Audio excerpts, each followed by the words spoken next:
We had huge news yesterday, which is that Joe Biden will get an opportunity to select the first of we don't know how many Supreme Court justices during his presidency. We learned yesterday that if Democrats don't screw it up, and unfortunately, I already will have an example for you today of a Democrat who seems to not understand the risks here and that this could end up getting screwed up.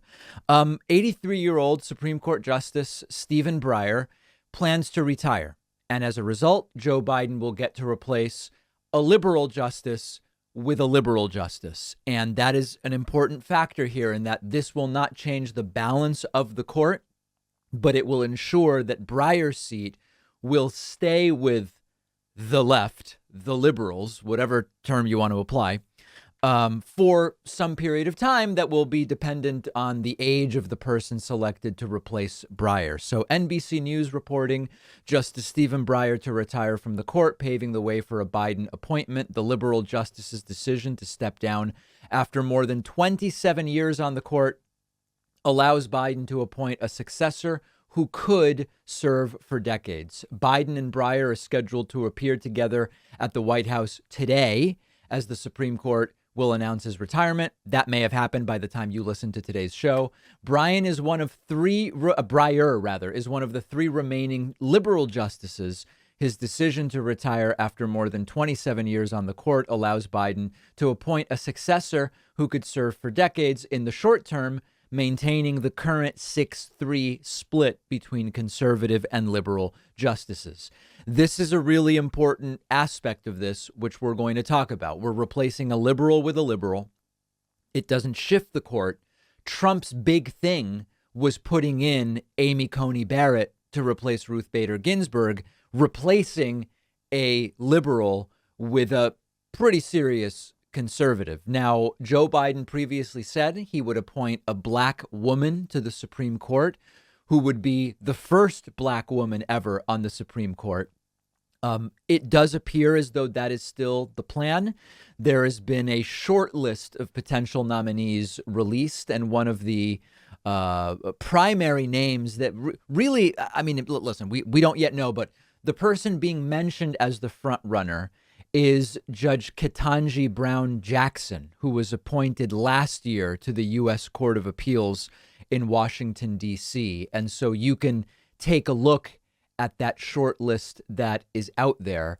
But D.C. Circuit Judge Ketanji Brown Jackson at the top of the list. California Supreme Court Justice Leandra Kruger is believed to be on the list. South Carolina U.S. District Court Judge Michelle Childs on the list, and others.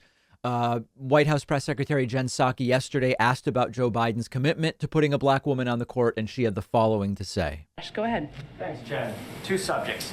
So let's say hypothetically, a Supreme Court justice was to retire and announce it on his or her own terms.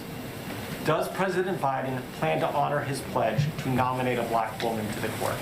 Well, I've commented on this previously. The president has stated and reiterated his commitment to nominating a black woman to the Supreme Court, and certainly stands by that.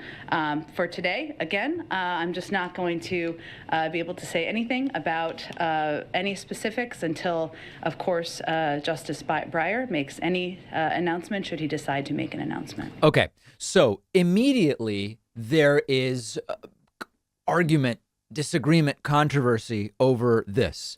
There are some on the right who are saying this is racism. This is racism. You are preemptively saying, I will not consider white people for the position. Therefore, it's racist to say we're going to appoint a black woman to the Supreme Court. Now, I think that's a terribly bad faith argument. And I must give the following reminder, if not disclaimer, to the people who may not be familiar with my view on identity politics. I am not an identity politics fan. I am against the use of identity as a cudgel or to silence or to elevate when it comes to the world. And that being said, I recognize that one's identity can be an interesting and relevant factor in the exploration of topics of all sorts, economic, social, cultural, whatever the case may be. And so for me, these ideas of I will nominate a black woman, they're not super interesting to me. I don't like Biden more because he says, I will put a black woman on the court. But I'm now not so deluded as to think that this would be the same as saying, I will only put a white person on the court. We have a history in the United States where we had a Supreme Court for the longest period made up exclusively of white men, and a history of enslaving black people in the United States. So while I am not an identity politics guy, I recognize that it would be a relevant milestone for the country to say, hey, we've had for hundreds of years, we've had all these different types of people in the country, and yet we've never had a black woman on the court. Now, I also would say this is not only restricted to black women. What about Native Americans? What about Asians? The point here is we can simultaneously be against the toxic, destructive, counterproductive identity politics that I've been criticizing on the program for a very long time and recognize that, wait a second, we've never had a black woman on the court. Oh, it would be a relevant milestone to have one. Of course, starting from the baseline that there are countless black women who would be qualified to be on the court. That's another aspect to this that the right is being very bad faith about, which is saying, when you say I'm going to put a black woman on the court, that's a category which I'm going to seek to fill.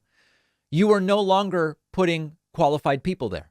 You are choosing identity over qualifications. Now, if there were no qualified black women in the country, that might be an argument to be made. But of course, there are countless qualified black women to be on the court.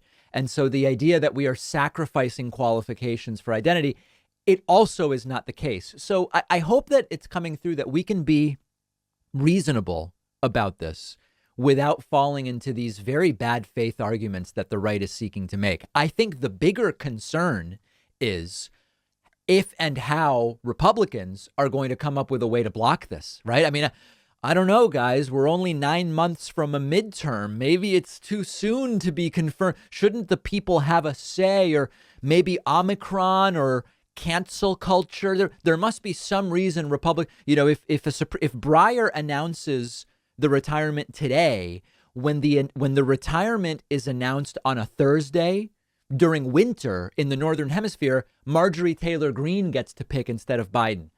I'm obviously kidding, but they may try to figure some way to try to block this.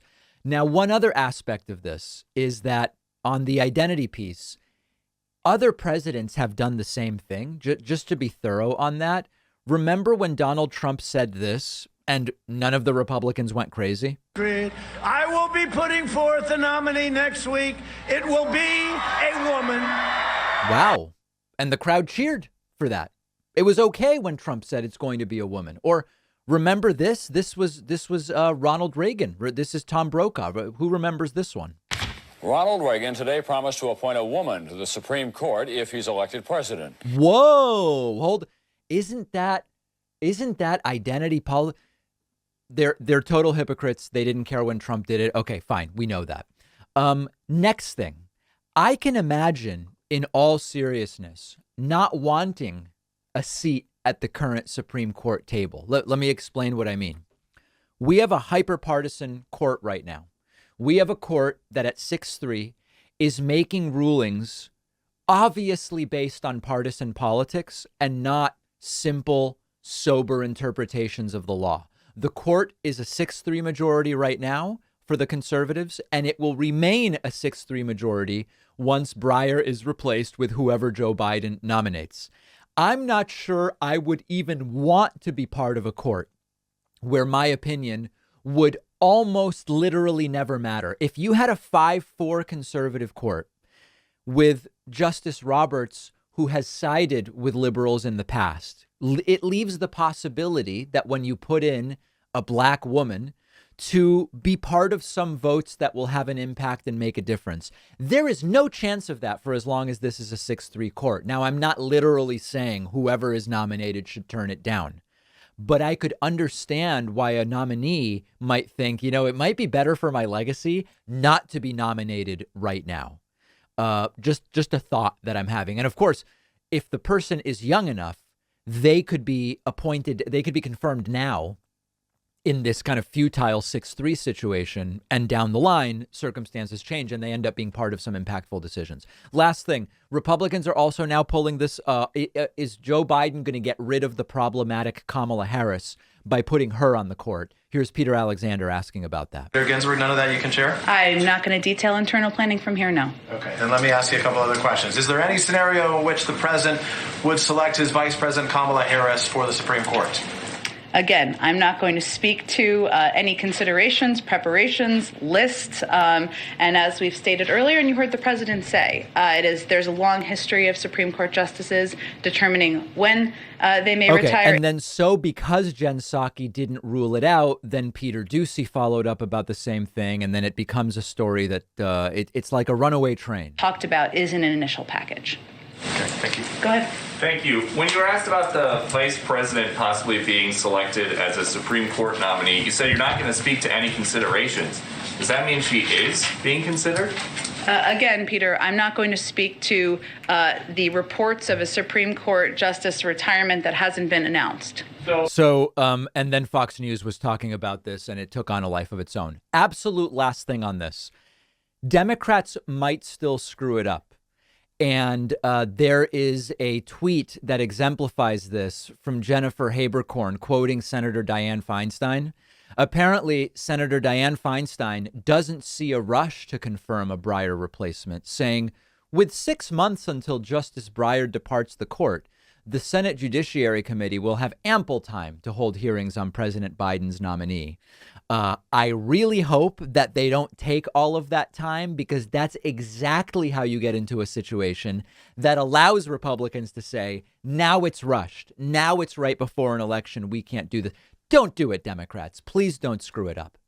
One of our sponsors is Athletic Greens, which just makes it really easy for me to get the vitamins and minerals that I want every day. I don't always have time to get exactly what I want from the foods I'm eating, but that's why Athletic Greens AG1 is so great. It's a solution that gives you everything in one scoop, and you get 75 high quality vitamins and minerals, as well as probiotics. So it supports gut health. It is one of the great sort of add-ons to having proper balanced nutrition. Athletic Greens AG1 has become a regular part of my day. I'll put it in a smoothie. It tastes great. Sometimes I'll just drink it by itself. And it's been a really great and convenient way to get everything I would get from a multivitamin and minerals and probiotics that I might otherwise take separately. Athletic Greens is giving my audience a free 1-year supply of vitamin D and 5 free travel packs with your first purchase when you go to athleticgreens.com/Pacman. The link is down below.